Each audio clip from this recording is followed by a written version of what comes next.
dapat manfaat dan juga kebaikan daripada pengungsian ini, insya-Allah. Majlis tanpa melengahkan masa dengan segala penuh hormat dan ta'zimnya mempersilakan kepada Al-Fadilah Ustazah untuk menyampaikan ceramahnya.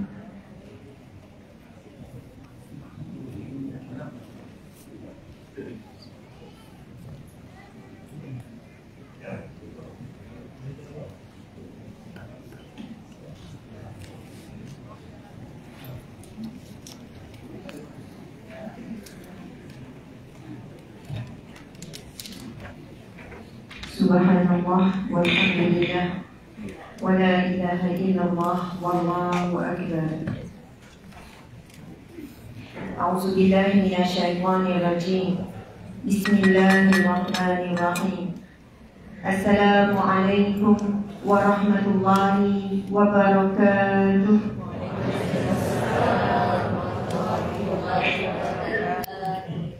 Lebih dahulu saya mohon maaf di atas kelewatan tiba di sini. Setibanya di Sarawak, setibanya di airport tadi, terus ada satu program yang mana di kampung apa tu? Senah Rayang. Senah Rayang. Daripada kampung tu sampai kembali di sini lebih kurang pukul 5.30. Kemudian begitu begini, tadi sudah siap cepat-cepat dah selepas maghrib, solat semuanya. Lepas tu menunggu makanan sebab sudah kelaparan. Makanan pula sampainya lambat. Jadi di situ sampai saja, terus dalam sekejap isi perut sikit sebab saya pun ada gastrik kalau tak makan. Jadi minta maaf banyak-banyak. Subhanallah, alhamdulillah. Okey, kita mula ya. Saya sebenarnya masih terkejut dengan suasana depan saya ni, pemandangan di depan saya ni. Betapa ramainya kehadiran muslimat khususnya. Sudah lama kita menanam rasa rindu kan? Rindu, sayang. Dan ini adalah malam pertama saya, kuliah pertama untuk musafir ilmu ini. Jadi saya tidak menjangkakan kehadiran muslimat sebegini. Walau bagaimanapun kita raikan kehadiran muslimin, tu yang saya takut nak tengok sebelah sini ya. Tapi saya tengok perempuan lebih majoriti lah. Masya Allah, Allahu Akbar. Okay. A'udzubillahi minasyaitanirrajim. Bismillahirrahmanirrahim. Alhamdulillahi Rabbil Alamin. Segala puji bagi Allah, Tuhan yang mentadbir sekalian alam. Allah yang telah menciptakan kita dengan sebaik-baik kejadian. Allah yang telah mentakdirkan pada saat ini kita beriman kepadanya, kita menyembahnya, kita bersujud kepadanya. Dalam waktu yang sama masih ramai lagi manusia di muka bumi Allah ini tidak mengenal Allah itu Tuhan, tidak tahu bahawasanya Nabi Muhammad itu adalah Rasul, tidak mengenal bahawa agama ini adalah agama yang benar dan Al-Quran itu adalah kitab, satu-satunya kitab yang benar pada hari ini, rujukan dan semuanya. Jadi kita bersyukur kepada Allah Subhanahu Wa Taala yang telah memilih kita sampai saat ini melalui jalan-jalan kebenaran. Dan di antara tanda-tanda yang Allah berikan kebaikan kepada seseorang sebagaimana dalam sabdanya, "Ma yuridillahu bihi khairan yufaqihin." Barang siapa yang Allah ingin berikan kebaikan, Allah ingin berikan kelebihan, keistimewaan. Kebaikan ni umum, kebahagiaan.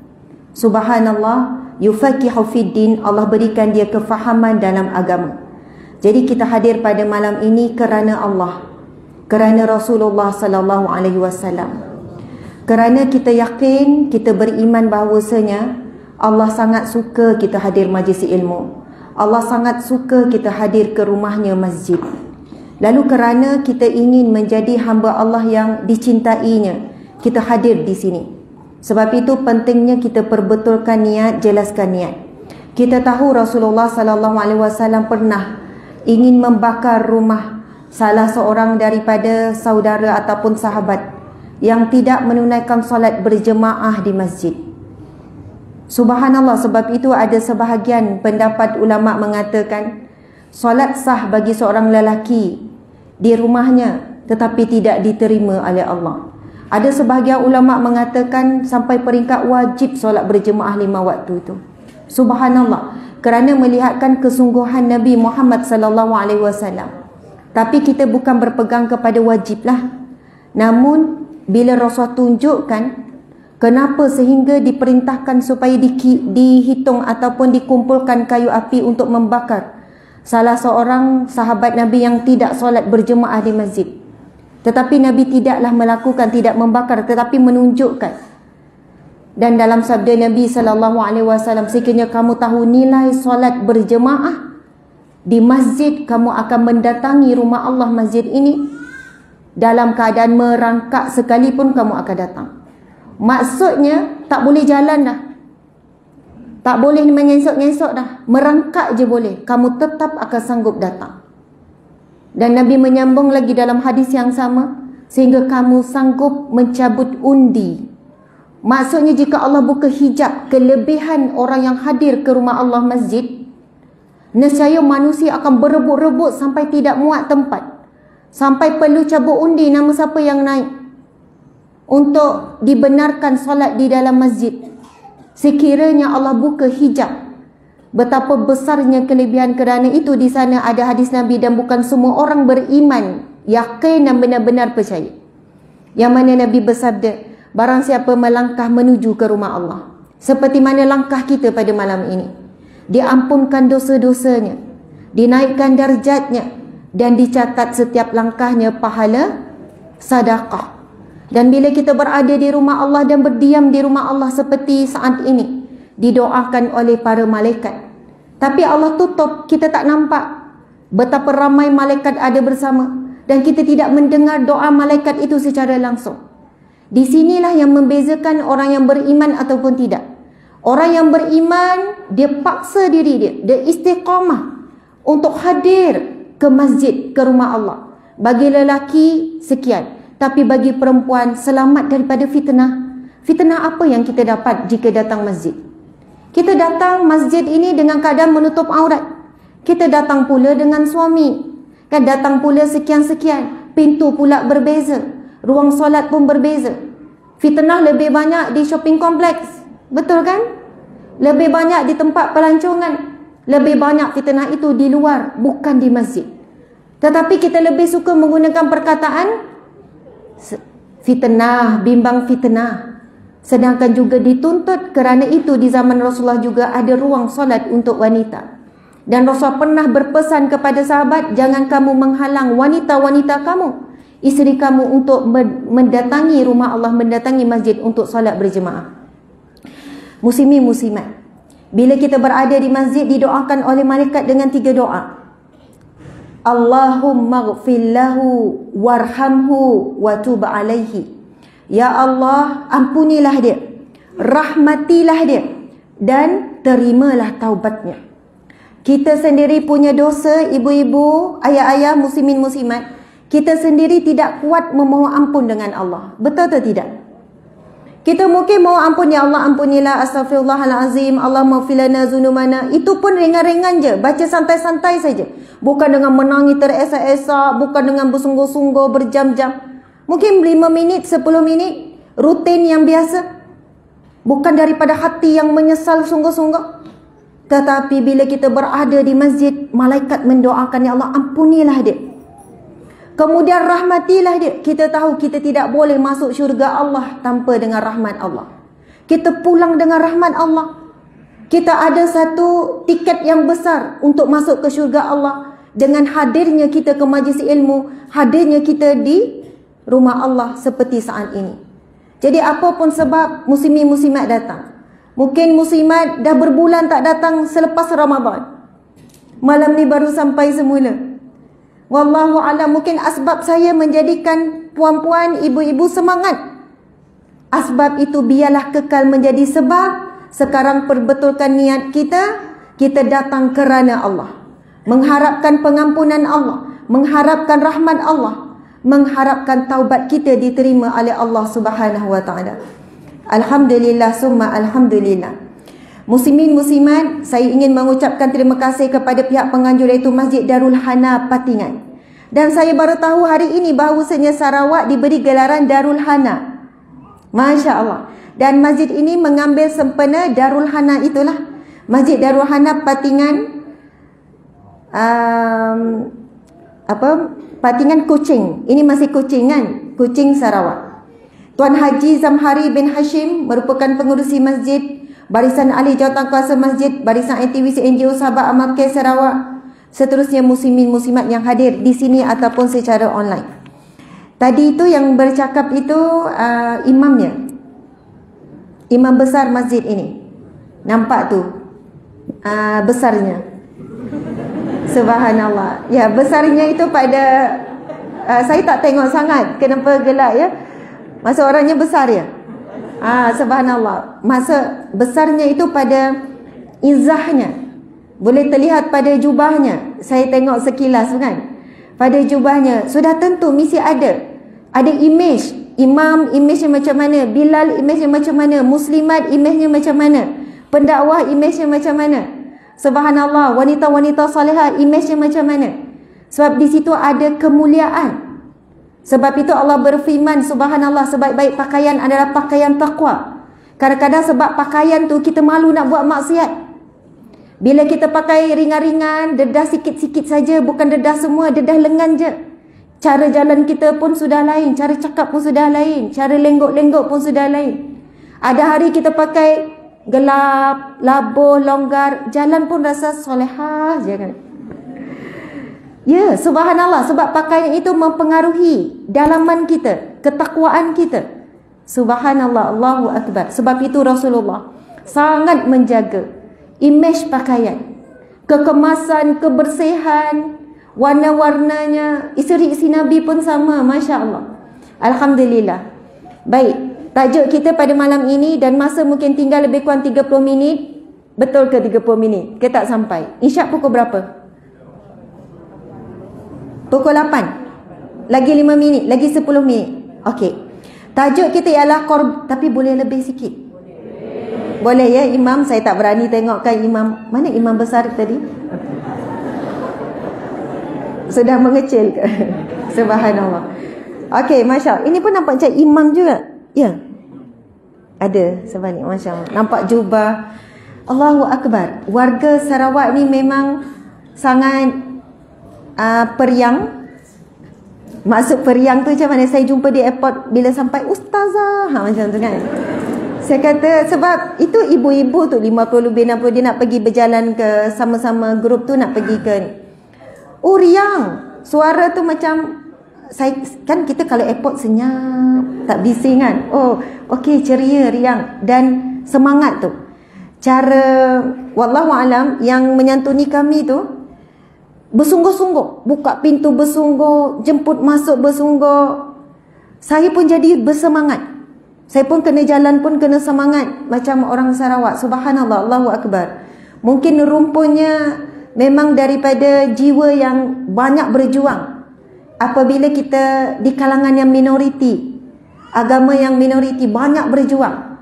Ia bukan mungkin semudah seperti di Semenanjung dalam melaksanakan, dalam menghidupkan syiar Islam contohnya. Jadi bila jiwa pejuang ni dia berbeza, sentiasa bekerja keras. Subhanallah, alhamdulillah. Okey, tajuk kita adalah korban dunia, satu rahmat semua dapat.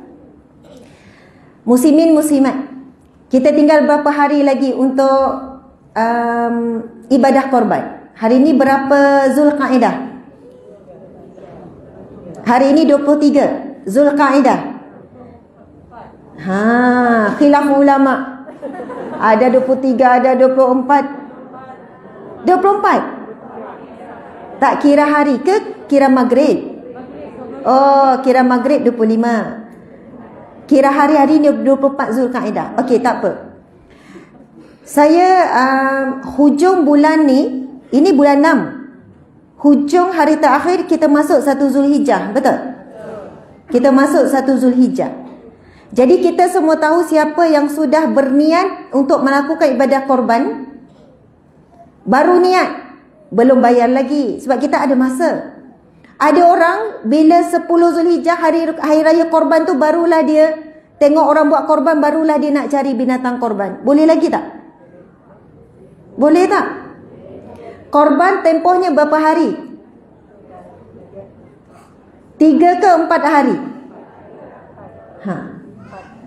4 hari. Ini ustazah ya? Ustazah. Subhanallah, banyak tahu. Tolong saya ya, 4 hari.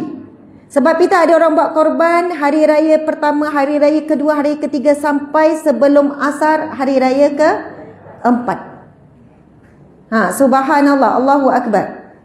Betul tak ni 4 hari? Betul ya? Saya pula jadi confused, 3 hari ke 4 hari. Subhanallah, muslimat, kita tahu bila kita sudah berniat untuk buat korban, bila 1 Zulhijjah ada perkara-perkara sunat yang perlu kita buat. Antaranya tidak memotong apa-apa rambut ataupun kuku pada badan kita. Kalau lembu ataupun kambing binatang korban, kuku, tanduk, bulu-bulunya akan menjadi saksi di mahsyar kelak bagi kita yang melakukan ibadah korban. Tapi kita tidak ada tanduk lah. Simboliknya, muslimin muslimat, apabila kita menahan diri lebih kurang 10 hari daripada tidak memotong kuku. Jadi sehari sebelum potong siap-siaplah, takut terlalu panjang. Walaupun wanita itu haid, boleh saja potong dengan niat supaya tidak mendatangkan fitnah. Sebab orang nampak, pakai elok tapi simpan kuku panjang, itu menyalahi sunnah. Takkan kita nak bagi tahu uzur, kan? Nak tulis saya uzur. Jadi kita boleh saja potong sebab 10 hari lagi tidak mau potong ni, nak jaga ni. Kerana itu perlu satu penahanan diri. Daripada tidak potong ni, kena tahan ni. Mungkin kena pindah sini lah. Lepas ni buat satu je. Sebab saya memang ngadap sini ya, ngadap muslimat. Jadi sini tak nampak live-nya. Pindah sini Syirah. Okey. Subhanallah. Antara hikmah besarnya bila kita melakukan perbuatan menahan diri daripada potong bulu, potong kuku, bila kita dah melakukan ibadah kurban, lalu kita boleh potong, kita fresh. Seumpama kita ni akan tumbuh sesuatu bulu-bulu dan juga kuku-kuku yang baru. Kita buang yang lama tu. Kita membuang kotoran-kotoran pada badan kita. Simboliknya bulu-bulu yang perlu dipotong mengikut sunnah tu, dan kuku-kuku itu kotoran pada badan kita. Dan sebaik saja binatang korban kita disembelih, sama ada kita pasti atau tidak. Contohnya buat korban luar negara, kita pun tak pasti adakah korban kita sudah disembelih pada hari pertama ke hari kedua ke, wallahu alam. Tapi kita kira-kira insya-Allah lepas tu kita memotong, ibarat kita menyuci dan membersihkan diri kita. Kerana dalam satu hadis Nabi SAW, sesungguhnya tidak ada amalan yang lebih dicintai oleh Allah bila tibanya Aidul Adha, melainkan kamu melakukan ibadah kurban. Sesungguhnya binatang korban itu, tanduknya, bulunya, kukunya akan datang menjadi saksi di mahsyar kelak. Dan sebelum darah binatang korban itu jatuh, menitik di atas bumi, rahmat Allah, redha Allah sampai dulu kepada kita. Nak kata dekatnya kita dengan redha Allah, kalau kita sembelih, ibu-ibu pernah sembelih tak? Siapa pernah sembelih ayam? Saya tanya orang lelaki juga. Siapa pernah sembelih ayam? Angkat tangan. Ui, ayam pun tak pernah. Takut? Pernah sembelih ayam? Tak. Makan ayam? Makan. Siapa pernah sembelih kambing? Angkat tangan. Ikan je? Oh, ada sembelih ikan? Mungkin ikan di Sarawak ada leher ya? Saya tak pernah jumpa ya ikan. Sebab tu orang tanya, kenapa ikan tak perlu sembelih? Boleh nak sembelih kalau ada leher. Tapi memang ikan tak ada leher. Subhanallah. Siapa pernah sembelih lembu? Mesti ada kan orang ramai imam-imam. Subhanallah. Jangan terkejut ni saya nak cakap ni. Saya ayam pun saya sembelih, kambing biri-biri pun saya pernah sembelih, lembu pun saya pernah sembelih. Ada orang kata, ustazah ni kasar sembelih lembu. Orang yang sembelih sebenarnya jiwanya makin halus dengan sifat ihsan. Kenapa saya boleh jadi sampai sembelih lembu? Kami ada ladang ternak rumah. Pada tahun lepas, binatang korban yang orang melakukan korban mai ladang ternak di Kuala Selangor itu lebih kurang dalam 700 ekor. Itu lembu, kambing saja. Penyembelih sudah tak larat. Dan dulu saya pernah kerja di JAKIM. Bahagian halal, saya yang bagi sijil kepada juru sembelih, tauliah sembelih. Jadi saya ceramah, lepas tu saya tengok orang yang menyembelih. Asalnya saya pun takut, darah, takut tengok tak sampai hati. Tapi sebab kita yang nak bagi tauliah, kita yang kena tengok orang itu sembelih betul atau tidak. Jadi saya juga melalui pengalaman belajar sembelih, supaya kita boleh cakap sebagaimana yang kita lalui, proses yang kita lalui. Subhanallah, Allahu Akbar. Dan tahun lepaslah saya cuba belajar, memang kena guna tenaga yang betul, cara sembelih betul, pegang yang betul. Subhanallah. Dan hukum wanita sembelih, hukumnya harus tidak jatuh sampai peringkat makro kecuali sebab-sebab tertentu. Sebab berlaku di zaman Rasulullah, wanita sembelih, lalu ditanya kepada Rasulullah bagaimana perihal sembelihan wanita. Lalu Rasulullah kata, makanlah. Maksud Rasulullah tidak mengatakan ia dilarang ataupun ia tidak bagus, dengan syarat wanita itu yakin dan dia boleh melakukannya dengan baik. Subhanallah, Allahu Akbar. Saya nak cerita juga sikit nanti pasal kelebihan sembelih dalam Islam ni, yang menjadi satu bukti kehebatan dan dibuktikan oleh orang bukan Islam. Sampai mereka mengiktiraf sembelihan di dalam Islam, cara bunuh binatang mengikut kaedah Islam adalah the best, yang terbaik, menyebabkan binatang hilang rasa sakit. Okey, sebelum itu, muslimin muslimat, kita ada lebih kurang untuk ibadah korban 2 minggu lah lebih kurang.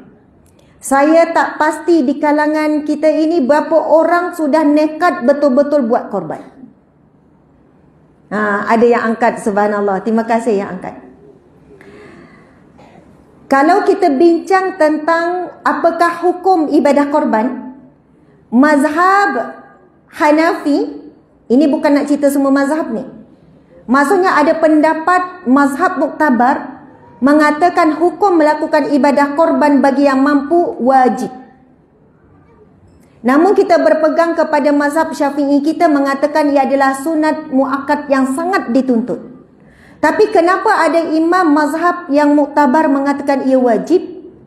Kerana di sana ada perkataan sabda Nabi SAW, barang siapa apabila tiba Aidul Adha dalam keadaan dia mampu dan dia tidak melakukan ibadah korban, jangan mendatangi tempat solatku.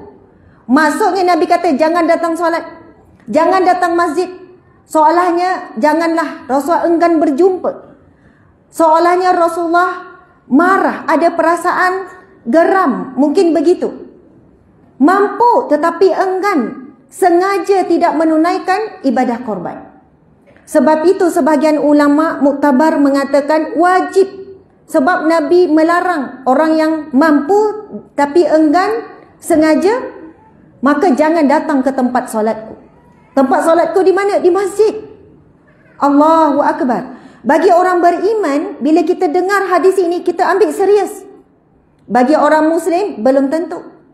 Sebab itu kita tidak boleh kekal menjadi orang Islam sahaja.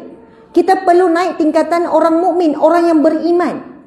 Dan saya percaya bila kita beriman dan yakin betul-betul kelebihan melakukan ibadah korban, sebagaimana dalam hadis yang pertama tadi, kita akan bersungguh-sungguh mengumpulkan harta.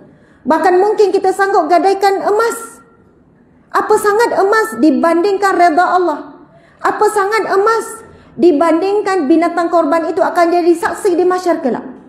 Apa sangat emas dapat cintanya Allah? Sebab Nabi sebut tidak ada amalan yang lebih dicintai Allah bila tiba Aidul Adha melainkan melakukan ibadah kurban. Memang kita boleh buat ibadah lain. Kita boleh zikir, kita solat, kita takbir, kita itu, kita ini, solat sunat. Tetapi tidak ada ibadah bila hadirnya Aidul Adha melebihi kelebihan, fadilat, keutamaan ibadah kurban. Subhanallah, Allahu Akbar. Muslimin, muslimat dimati Allah sekalian. Saya nak menjawab di antara persoalan yang masyhur bila datang ibadah korban. Adakah pahala korban itu boleh dikongsi-kongsi dalam sebuah keluarga? Dan jawapannya jelas. Alim ulama' dah jawab secara jelas. Berdasarkan hadis Nabi yang sahih, berdasarkan perbincangan alim ulama'. Contoh, sebuah keluarga yang tidak ada kemampuan untuk setiap ahli keluarganya untuk buat ibadah korban. Cukup sekiranya satu orang wakil, mungkin ayah, Mungkin nama bahagian korban itu atas nama ibu, boleh nama siapa-siapa. Tetapi ketika melakukan niat untuk lakukan korban, maka diniatkan, ya Allah, korban ini untukku dan seluruh ahli keluargaku. Maka dibenarkan, itu jelas, tidak perlu ragu-ragu. Sekiranya kita berada dalam keadaan tidak mampu, insya-Allah kerana seluruh ahli keluarga ini memberi sokongan. Mungkin ada dia ini bagi 50, ini bagi 100, ini sekian-sekian. Tapi namanya seorang. Bukan semua nama dimasukkan. Tetapi kerana adanya tolong menolong, anta'awanu 'alal birri wat taqwa, tolong menolong di atas perkara kebaikan dan takwa, maka insya-Allah semua dapat pahala mengikut perkiraan Allah Subhanahu wa taala. Tapi yang afdalnya setiap orang buat korban. Tapi jika seorang masa niat, ya Allah, sesungguhnya korban sebagaimana pernah dilafazkan oleh Rasulullah sallallahu alaihi wasallam. Ini berdasarkan hadis yang sahih. Nabi pernah melakukan korban dengan 2 ekor kambing putih. Subhanallah. Boleh? Boleh. Okey, Nabi pernah melakukan korban dengan 2 ekor kambing putih. Lalu saat menyembelih, Nabi berniat, ya Allah, terimalah korban daripadaku dan korban untuk keluargaku dan korban ini untuk seluruh umatku. Nabi buat niat 3. Sekalian umat sekali. Maksudnya niat itu boleh dikongsikan. Tetapi bila nama akad itu seorang, subhanallah. Namun yang lagi afdal apabila kita boleh setiap orang melakukan korban. Muslimin muslimat dimati Allah sekalian, ada satu firman Allah Subhanahu wa taala. Allah Subhanahu wa taala berfirman, auzubillahi minasyaitonirrajim. Kejap. Ada tak ni?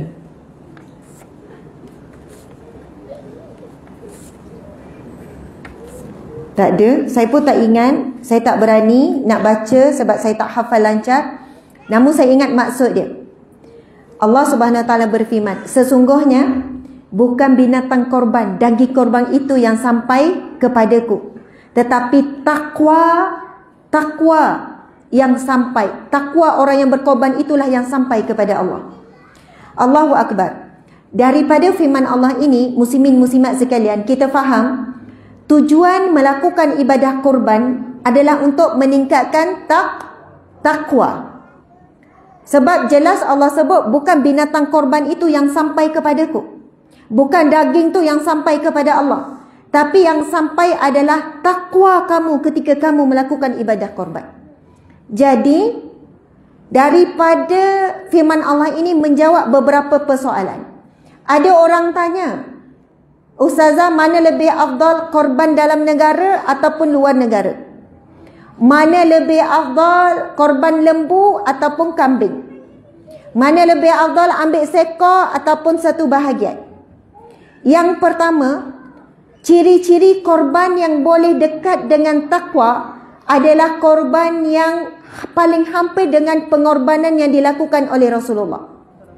Ciri-cirinya mengikut sunnah Nabi SAW. Korban yang mengikut sunnah Nabi. Allahu Akbar. Itu yang pertama. Yang kedua, apakah niat kita ketika melakukan korban itu? Sebab ramai orang kerana duitnya banyak, dia boleh korban 10 ekor lembu. Duit dia juta, 10 ekor berapa saja. Subhanallah.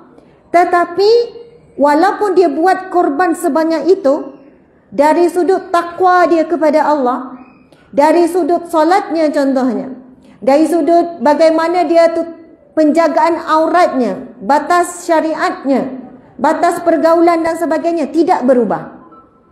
Jadi dibimbangi ibadah korban yang dilakukan tidak berjaya meningkatkan takwanya. Sebab hari ini ramai yang mampu buat ibadah korban bukan kerana ketakwaan pada Allah, tetapi kerana kemampuan harta. Di sinilah satu ujian dan kita perlu faham. Sebab itu Allah Subhanahu Wa Taala berfirman, bukan binatang korban, kamu buat 20 ekor ke, 30 ekor ke, bukan binatang itu yang sampai kepadaku. Tapi yang sampai adalah takwa kamu ketika kamu melakukan ibadah korban. Azannya, Masya Allah. Kita nak beri laluan azan, Ustaz? Ya, silakan Bilal. Azan, lepas tu kita sambung sikit berapa minit, kita buat kesimpulan. Wallahu a'lam, insya-Allah.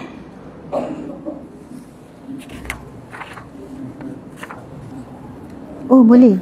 Oh, okey, alhamdulillah. Subhanallah. Allahu Akbar, Allahu Akbar. Iya, sebenarnya ayat ni penting.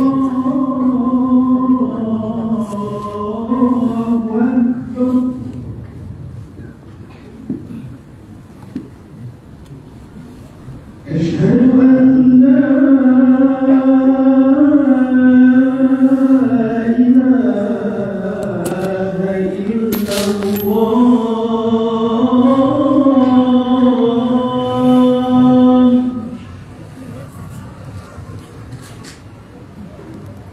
أشهد أن لا إله إلا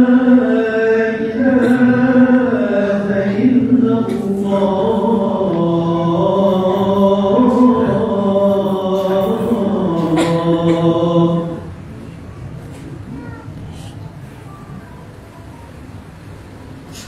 أشهد أن محمدا رسول الله.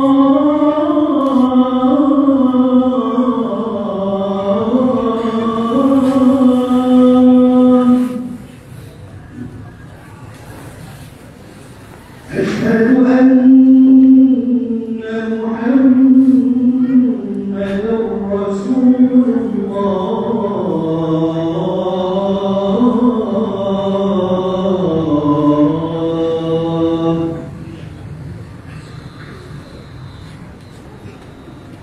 حي على الصلاة.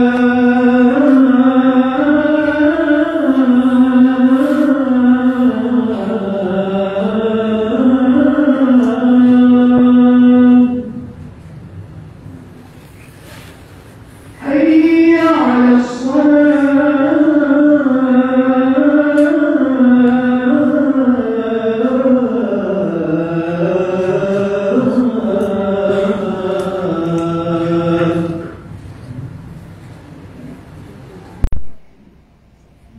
حي على الفلاح.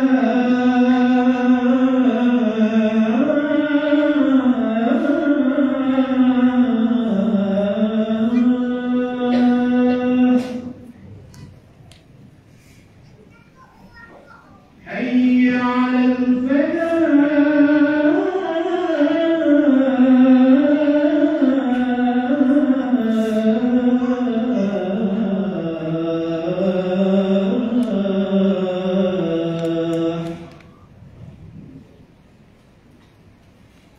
الله أكبر، الله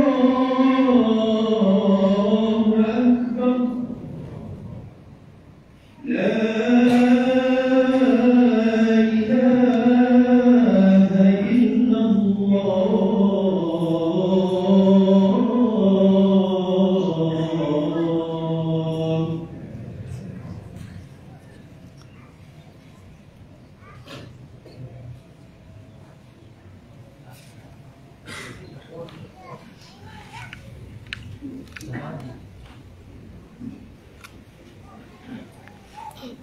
Semua baca doa kan, doa lepas azan. Allahumma rabbal ladzi wa sallallahu alaihi ala sayyidina Muhammadin wasilata wal fadila wa syarafa wa darajata aliyah rafi'ah wa ba'athu bil qamar alladhi wa'ata innaka la tukhlifu al-mi'ad.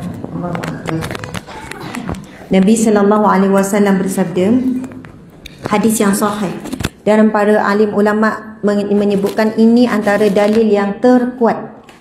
Barang siapa yang inginkan ataupun dalil yang paling kuat yang berkaitan dengan antara yang kuat, dalil-dalil yang memang ia hadis yang sahih. Barang siapa yang ingin mendapatkan syafaat Nabi sallallahu alaihi wasallam, Nabi bersabda, barang siapa setelah azan lalu dia membacakan doa yang kita baca tadi tu, maka wajib baginya, Nabi menyebutkan wajib baginya ataupun layak baginya, ataupun maksudnya mesti, soalannya satu jaminan yang kuat, syafaatku di mahsyar kelak. Subhanallah. Maksudnya selain daripada amalan kita berselawat kepada Nabi, ada di sana hadis Nabi, orang yang paling banyak berselawat kepadaku, orang yang paling dekat denganku di mahsyar. Man shalla alayya salatan wahidatan sallallahu alaihi asyara salawat. Namun yang berkait dengan Nabi memberi jaminan syafaat. Perasan tak? Hadis pertama, hadis kedua tidaklah disebut Nabi kata akan dapat syafaatku. Cuma siapa yang berselawat kepadaku satu kali, Allah akan berselawat kepadanya 10 kali. Dan orang yang paling dekat denganku di mahsyar kelak adalah orang yang paling banyak berselawat kepadaku. Namun hadis yang berkaitan dengan perkataan syafaat, syafaat ni membawa maksud syafaat pertolongan, syafaatul kubra, pertolongan yang paling besar di mahsyar adalah syafaat pertolongan daripada Nabi Muhammad sallallahu alaihi wasallam. Allahu akbar. Amalan apa? Nabi bersabda, barang siapa setelah azan lalu dia membacakan doa Allahumma rabb hazi da'wati tamah sampai akhir tadi tu, Nabi baca sampai akhir, wajib baginya syafaatku di mahsyar kelak. Allahu akbar. Kadang-kadang kita beramal tapi kita tidak tahu amalan ini apa dalilnya. Bila kita dah hadir majlis ilmu, sebab itu ilmu nur, cahaya. Bila ada ilmu, cahaya lebih terang. Bila ada ilmu, kita beramal lebih istiqamah. Sebab itu ada orang beramal tapi tanpa ilmu, boleh jadi tak lama amalannya. Tapi bila ada ilmu, lebih istiqamah. Sebab kita tahu betapa besarnya nilai baca doa selepas azan. Lepas tu ambil wuduk, solat kan, semua dah berwuduk. Mungkin ada yang terlupa lepas wuduk untuk baca doa wuduk. Tapi selepas dengar hadis ini, mudah-mudahan kita tidak terlupa. Mudah-mudahan seisi keluarga saling beringat. Kadang saya tanya suami, bang sudah baca doa? Kadang dia tanya saya, kadang kita tanya anak, kadang anak tanya. Sebab kita dah ada sepakat dalam keluarga, tolong saling memperingatkan tentang doa selepas wuduk. Kalau lepas azan, kita macam dengar azan je terus baca. Tapi ramai orang tertinggal doa selepas wuduk. Yang mana Nabi SAW bersabda, barang siapa selepas wuduk lalu membaca doa wuduk.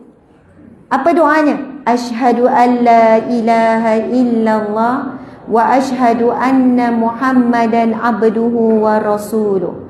Kalau hadis Nabi yang sahih setakat itu, tapi kita tambah itu ada riwayat yang lain, Allahumma ja'alni minat tawabin wa ja'alni minal mutatahhirin wa ja'alni min ibadikas salihin. Maksudnya lepas kita berwuduk, kita sebenarnya sedang menggugurkan dosa, lalu kita memperbaharui syahadah. Kan asyhadu an la ilaha illallah wa asyhadu anna Muhammadan abduhu wa rasuluh. Nabi bersabda akan dibuka baginya 8 pintu syurga. 8 pintu syurga Allah dibuka bagi orang yang membaca doa selepas wuduk. Azan dapat syafaat Nabi. Ambil wuduk sama ada sebelum azan ataupun selepas, terbuka pintu syurga. Maksudnya kedekatan kita dengan syurga ada dalam bermula azan, wuduk, solat. Allahu akbar. Sebab itu hadis sahih riwayat Bukhari Muslim yang baru kita baca dalam Riyadhus Shalihin hari Isnin semalam, Nabi SAW bersabda, sesungguhnya seseorang itu dekatnya dengan syurga ibarat dirinya dengan kasutnya, dan kedekatannya dia dengan neraka pun begitu. Maksudnya kita ni memang dua-dua dekat. Neraka mudah, syurga pun mudah. Nak kata bukan mudah sebagaimana yang kita faham mudah ya, tapi nak kata dekat. Bila kita fahami apakah fadilat-fadilat amalan kita buat, kita boleh lihat luas jalan untuk kita ke syurga Allah Subhanahu wa taala. Lepas angkat takbir, Allahu akbar, jangan tinggal Allahu akbar kabira walhamdulillahi katsira wa subhanallahi bukratan wa asila. Kalau setakat itu pun dah sempurna. Kalau tambah lagi, itu memang kita baca firman Allah tu. Qul inna salati wa nusuki, itu kan firman Allah, maka boleh kita baca. Itu ada riwayat yang lain. Tapi kalau sekadar itu pun, Nabi SAW bersabda, adalah kisahnya akan dibuka pintu langit. Pintu langit dibuka bila kita baca doa iftisah. Maksudnya doa sedang diangkat oleh Allah. Dan kita tahu solat itu ad-doa. Jadi orang yang tahu kelebihan, dia walaupun salat sunat, dia tak akan tinggal. Allahu Akbar kabira, walhamdulillah kathira, wa subhanallahi bukratan wa asila. Barulah baca Al-Fatihah. Kalau boleh panjang sampai habis, subhanallah, itu doa yang sangat hebat. Sebab kalau orang tanya, macam mana nak ikhlas? Buat ibadah korban ni macam mana nak ikhlas? Sebab bila orang tahu kita buat sekor, rasa macam jalan tu tak pijak tanah. Kan, kita nak jaga hati tapi orang puji. Ya Allah, seekor, Masya Allah, Masya Allah, sana puji, sini puji. Susah nak jaga hati. Tapi dalam doa iftitah, ada doanya untuk kita jadi orang yang ikhlas. Apa dia? Inna salati, sesungguhnya salatku, wa nusuki, dan segala ibadahku, wa mahyaya wa mamati, hidupku dan matiku, lillahi rabbil alamin, adalah untuk Tuhan, untuk Allah, Tuhan sekalian alam. Sebab itu kalau orang tanya mana doa nak jadi ikhlas, ya, beramal dengan surah Al-Ikhlas. Itu satu. Yang kedua, doa iftitah. Di situ ada doa yang membantu kita untuk jadi orang yang ikhlas. Okey, ada 10 minit. Imam kata boleh sampai 8.30. Boleh ya ibu-ibu? Masya Allah. Muslimin muslimat dimati Allah sekalian, kita nak kupas berkenaan dengan takwa tadi. Nabi pernah ditanya, di mana itu takwa ya Rasulullah? Rasul menjawab, at-taqwa hahuna. Takwa itu di sini.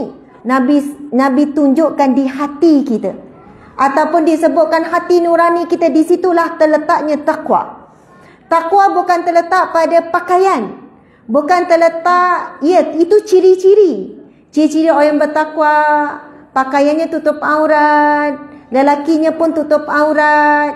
Cara berjalan orang bertakwa bukan jalan sombong, mendabik dada. Cara makan orang bertakwa, itu ciri-ciri. Tetapi di mana letaknya takwa? Di hati nurani ni. Subhanallah, Allahu Akbar.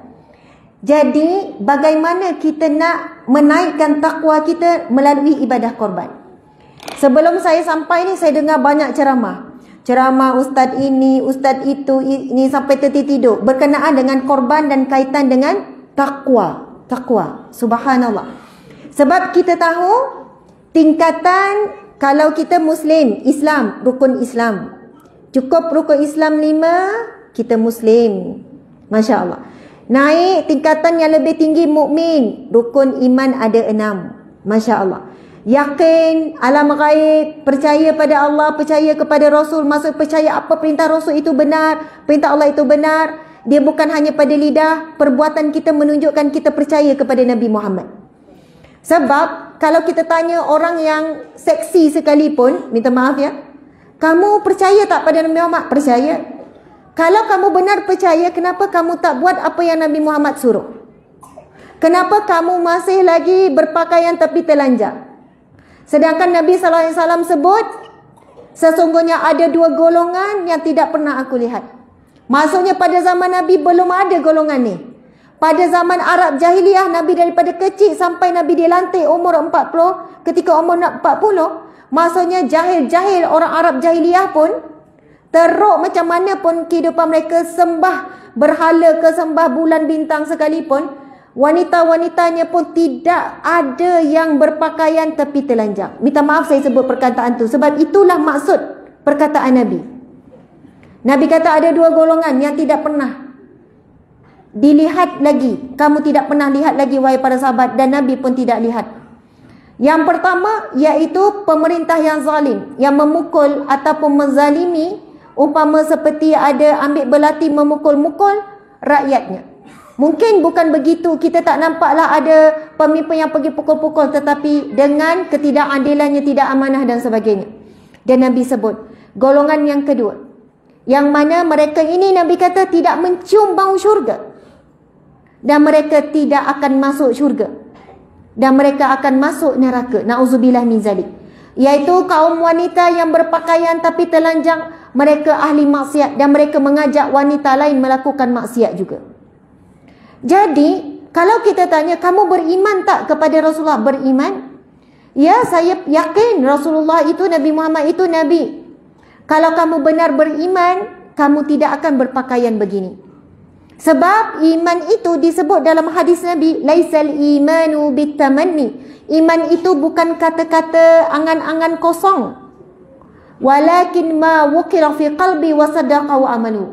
Tapi iman itu apa yang diyakini dalam hati dan dibuktikan dengan perbuatan. Sebab itulah, jika benar kita beriman dengan apa yang Nabi sebut kelebihan ibadah korban, bukti beriman, tindakan. Kalau kita belum sampai peringkat bertindak, kita masih lagi sangat nipis ataupun hakikat sebenarnya kita belum sampai betul-betul kepada percaya. Belum betul-betul yakin. Sebab kalau orang yang yakin, dia sanggup korbankan apa saja untuk buat ibadah korban. Sebab ramai mana yang minta maaf ya, pergi melancong, hotel satu malam pun 400, 600 mampu. Beli handbag 1,000 lebih, 400, 300 mampu. Bila sampai ibadah korban, keluar ayat kurang mampu. Pergi tiket flight ke Semenanjung berapa ibu ayah? Subhanallah, pergi makan kadang satu keluarga, sambut hari lahir. Tak apalah, setahun sekali, habis 1,000 lebih, belanja ramai-ramai. Buat open house raya hari tu berapa habis? Beli sofa baru, langsir baru, semua baru, itu baru. Subhanallah. Jadi adakah benar apabila kita sampai seruan untuk melakukan ibadah korban?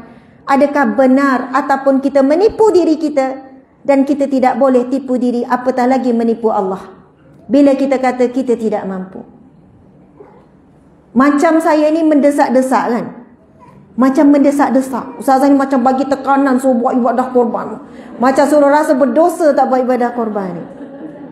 Masya Allah. Kalau boleh rasa macam tu, saya syukur. Sebab kesedaran untuk melakukan ibadah korban sekarang semakin menurun. Kerana ada suara yang menyedap-nyedapkan. Tak apalah, sunat saja. Alah, kita bukan orang kaya bolehlah buat. Kita tinggal tunggu daging saja. Subhanallah, muslimin-muslimat. Tetapi berangan-angan masuk syurga Allah. Berangan-angan untuk masuk syurga tanpa dihisap. Tetapi bila datang seruan untuk menguji, sanggup tak kamu berkorban untuk dapat redha Allah? Sanggup tak kamu berkorban? Kita tidak dituntut untuk melakukan korban sebagaimana Nabi Ibrahim alaihissalam. Kita tahu peristiwa korban ini memang ada kaitan dengan peristiwa besar Nabi Ibrahim alaihissalam. Dan kita tahu Nabi Ibrahim itu adalah nenek moyang kita kan. Subhanallah, Nabi Muhammad keturunannya daripada Nabi Ibrahim, daripada jalur Nabi Ismail alaihissalam. Sebab itu ciri-ciri ibu bapa yang soleh dan soleha, dia sangat mencintai ibadah korban.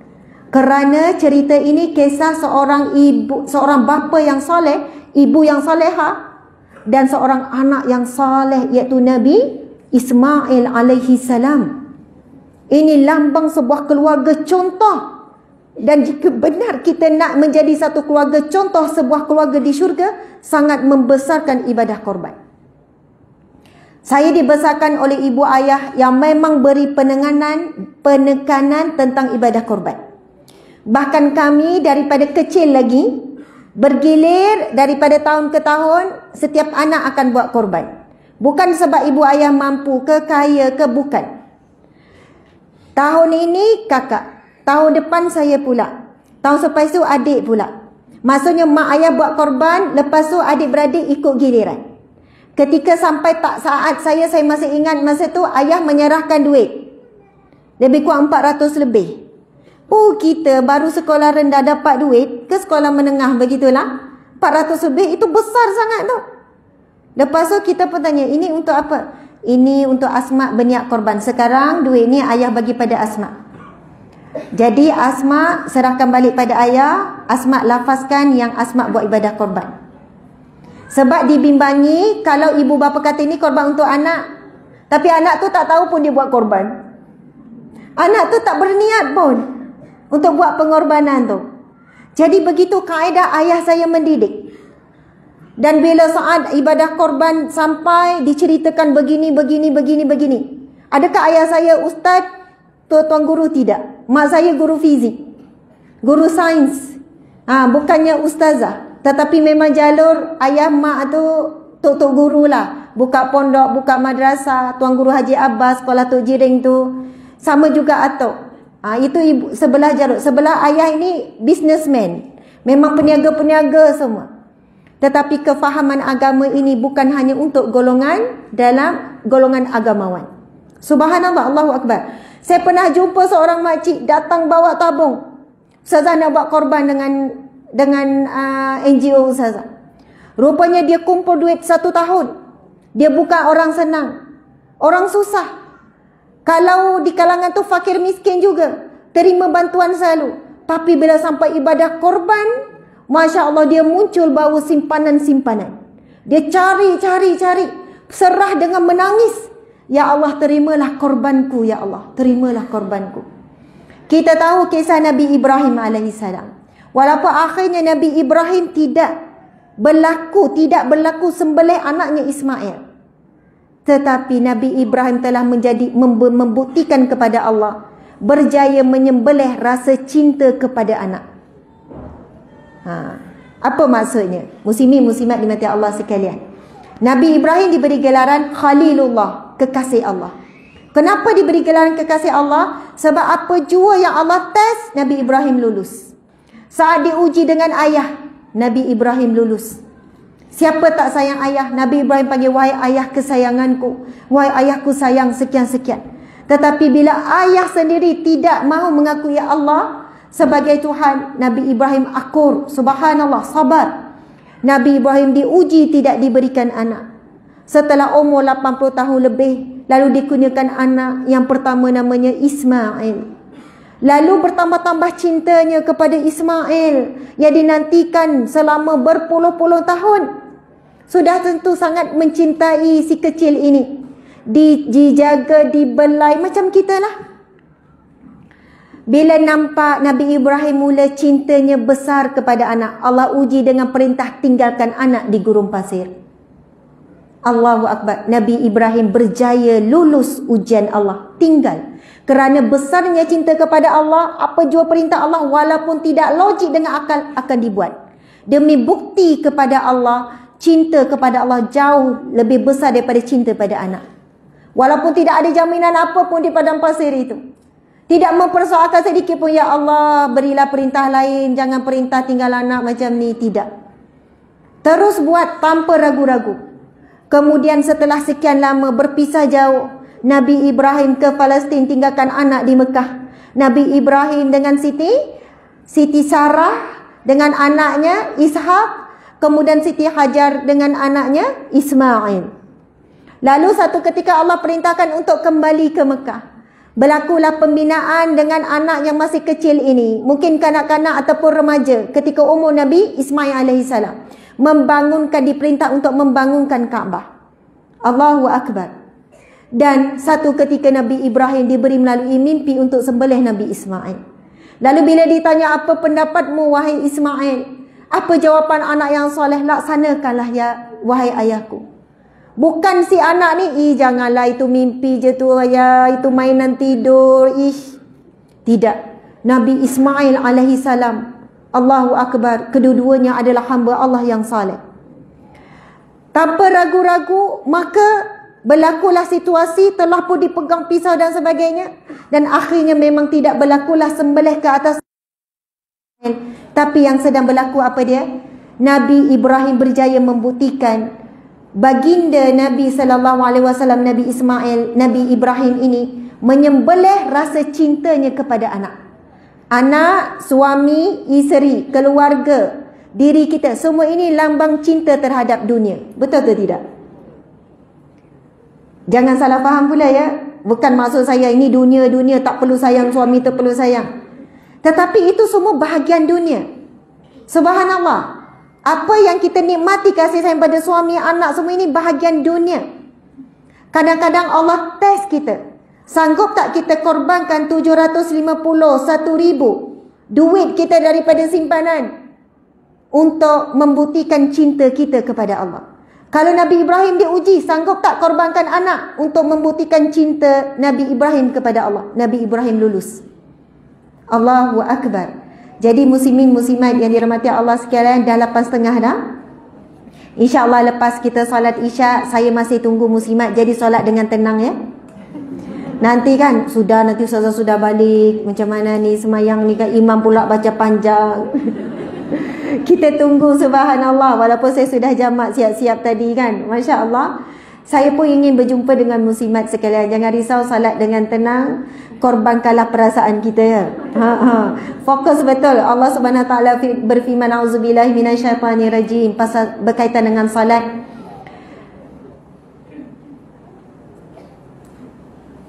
Allahu Akbar. Ustaz tolong saya ya.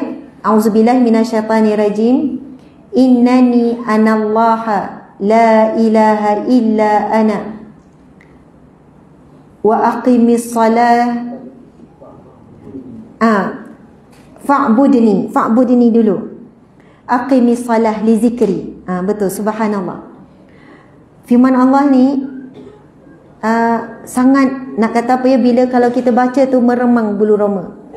Allah Subhanahu Wa Taala berfirman, innani anallaha, sesungguhnya aku ini adalah Allah.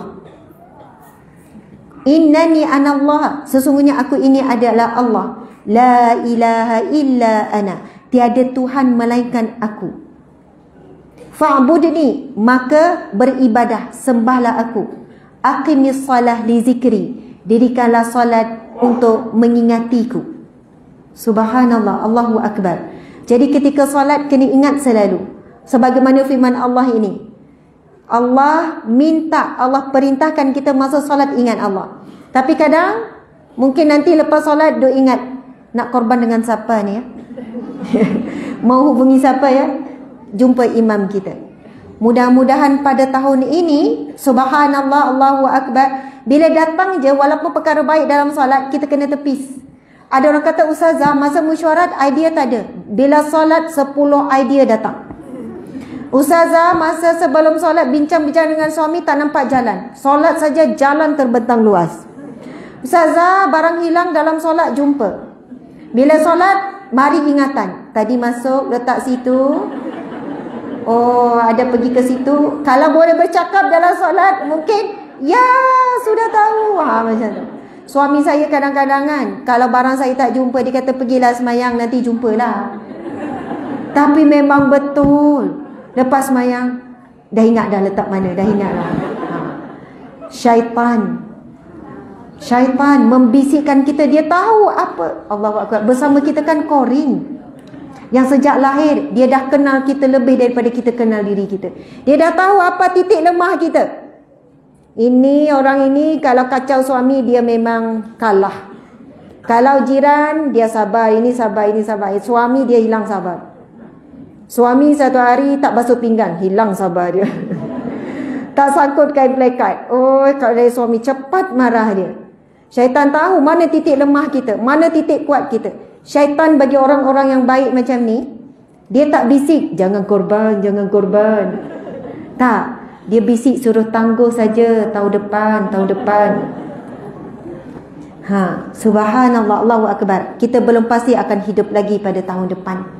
Anggaplah ini peluang terakhir kita untuk buat ibadah korban.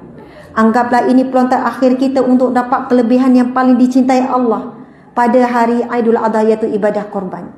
Dan sebut pasal takwa, bila buat ibadah korban, dengan takwa tu dia bukan pada berapa harga binatang dan sebagainya. Pilihlah korban yang terbaik mengikut kadar kemampuan kita. Kalau mampu seekor, ambil seekor. Paling afdal 1 ekor binatang yang besar. Kalau mampu unta, siapa nak buat korban dengan unta? Berapa harga seekor unta? Seekor unta lebih kurang dalam 25,000 saja. Betul ni, kami pernah beli unta tapi bukan buat korban ya, untuk ladang ternak. Sebab ada orang memang minta buat korban dengan unta. Kita order awal-awal lagi daripada luar negara. Harga unta yang sederhana lebih kurang 25,000. Masya Allah. Sebab dia niat nak buat yang terbaik. Apa binatang yang paling besar, paling mahal? Seekor unta. Turun rendah sikit, seekor lembu. Turun rendah sikit, seekor kambing. Nabi pernah buat 2 ekor kambing. Maksudnya digabungkan buat ni. Kalau orang tanya korban afdal di tempat sendiri ataupun jika ada fakir miskin, afdal di tempat sendiri. Jika di tempat sendiri itu memang semuanya terlebih daging, nampak orangnya pun terlebih daging, ataupun memang selalu makan daging, tak ada orang susah nak, maka ketika itu boleh insya-Allah afdalnya memberi kepada fakir miskin, kerana di antara sunnah afdal binatang korban, semua korban itu diberikan kepada asnaf fakir miskin. Dan kita boleh ambil 1/3. Tapi yang lebih dituntut semuanya diberikan kepada asnaf fakir miskin. Jadi untuk memperolehi kelebihan itu, jika tidak ada fakir miskin di sekitar kita, tapi saya percaya di sini masih ramai lagi asnaf fakir miskin. Dan kita mendoakan insya-Allah tuan imam kita pihak masjid ini kan dihubungi orang kampung dan sebagainya untuk berbondong-bondong beramai-ramai membuat ibadah korban. Masya-Allah. Ya, dan pihak masjid akan membahagi-bagikan daging ini kepada mereka yang memerlukan sampai ke kampung-kampung dan sebagainya. Masya Allah. Dan bila buat ibadah korban itu, kita lafaz tu dengan hati. Biar masa lafaz tu, ibadah korbanku ini ya Allah, kan, untuk diriku, untuk keluargaku dan sekian, mohon Allah menerima korban kita dan mohon supaya Allah meningkatkan takwa kita. Amin ya rabbal alamin. Subhanallah. Terima kasih kepada semua. Mohon maaf salah dan silap. Sehingga kita bertemu lagi insya-Allah. Ada program di sekitar ini juga kan besok. Dan di belakang muslimin-muslimat. Okey ya. Oh, ramai juga rupanya. Kenapa saya macam nak cakap Indonesia kan? Tiba-tiba ya, padahalnya tapi sini dia kalau Sabah tu macam Indonesia sikit kan. Sarawak pun lebih kurangnya. Sarawak bukan baku kan. Kami kita kami ni kan, saya kami, kita awak, kami bimbang salah kelakar. Betul tak? Kami bimbang salah cakap, kami bingung salah kelakar. Jadi kami minta maaf. Masya Allah. Subhanallah, muslim-muslimat. Di belakang kita ada bawa barang dagangan. Bukan dengan unta ya, dengan kapal terbang.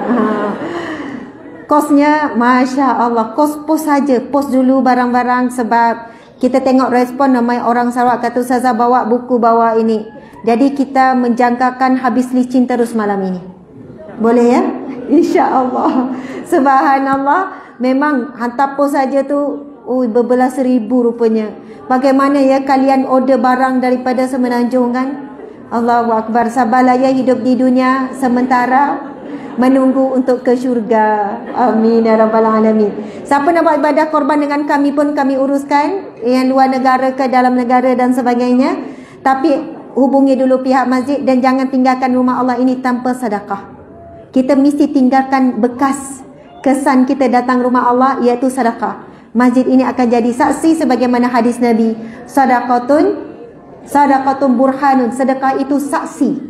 Kita pergi mana-mana rumah Allah, masjid, jangan balik tanpa kita bagi sedekah. Semua ini akan jadi saksi. Kalau 50 masjid, 1 masjid terbagi sedekah, semua rumah Allah itu akan jadi saksi akan sedekah kita. Subhanallah. Ada buku yang terbaru tentang hijrah. Kemudian ada buku-buku tentang keluarga, doa-doa. Subhanallah, tiada hari berlalu tanpamu. Ini berkaitan dengan Al-Quran. Dan buku yang paling terbaru iaitu Ada Syurga di Rumahmu. Ada Syurga di Rumahmu ini buku praktikal ibu-ibu. Tajuknya antaranya dalamnya ada syurga, ya, ada angkat buku, ya. Nanti kita sign mana-mana yang beli buku, saya tunggu untuk sign. Ada syurga di dapurmu, ada syurga di bilik tidurmu, ada syurga di ruang tamu. Maksudnya buku ini adalah mengumpulkan apa amalan-amalan sunat Nabi yang Nabi buat bila di dapur, di ruang tamu, di bilik tidur. Subhanallah, di ruang ibadah. Jadi ia akan memberikan kita panduan nak membina syurga di dalam rumah. Siapa yang betul-betul nak syurga Allah, ciri-cirinya adalah ketika hidup di dunia lagi, dia jadikan rumahnya ibarat seperti syurga.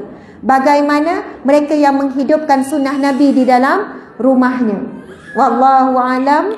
Terima kasih sekali lagi. Sayang, ya? Ya. Kita, Encik suami tanya, nak sign tak? Ya, tadi saya cakap tak sebelum datang sebab rasa tak larat. Tapi bila tengok semua wajah-wajah ahli syurga ni, bakal-bakal ahli syurga insya-Allah, amin ya rabbal alamin. Wajah bercahaya, wajah-wajah penuh kasih sayang. Insya-Allah saya akan tunggu. Barisan panjang macam mana pun kita habiskan insya-Allah. Wabillahi taufiq wal hidayah. Assalamualaikum warahmatullahi wabarakatuh. Waalaikumsalam warahmatullahi. Subhanallah Ustaz, saya nak cakap terima kasih juga yang melihat di ni, lebih kurang 4,000 lebih yang turut menonton. Terima kasih banyak-banyak, masya-Allah. Alhamdulillah, jazakumullah khair. Jadi tenang dulu. Sabar. Jadi para jemaah semua, ini satu kempen yang kira belum akhir waktunya untuk ajak berkorban. Akan esok 2 hari nak korban, baru nak ceramah korban, nama nak tutup. Jadi inilah waktu yang terbaik untuk korban. Nabi SAW mengatakan 3 perkara yang wajib pada sunat bagi kami. Yang pertama adalah korban, yang kedua adalah solat witir, dan yang ketiga adalah solat duha. Jadi satu salah faham kita anggap kita buat korban nanti 3 lepas. Jadi ini tak perlulah. Yang kita buat adalah korban, insya-Allah. Mudah-mudahan ini sampai di sisi Allah Subhanahu Wa Taala. Baik, sebelum saya menangguhkan majlis pada malam ini, sebentar lagi kita akan solat Isya berjamaah, dan dalam solat Isya berjamaah kita akan bagi laluan kepada Ustaz dan Ustazah untuk menjaga kira di belakang. Para jemaah wanita khususnya tolong jangan turun Ustazah nanti, jangan ganggu. Jadi kita solat sesiap jemaah dan Ustazah janji insya-Allah selesai solat akan masuk semula ke masjid dan akan melayan kepada di sinilah akan melayan kepada wanita-wanita syurga insya-Allah. Wabillahi taufiq. Wassallallahu alaihi Muhammad wa ala alihi wasallam. Subhanallah wa bihamdika asyhadu an la ilaha illa anta astaghfiruka wa atubu ilaik. Assalamualaikum warahmatullahi wabarakatuh.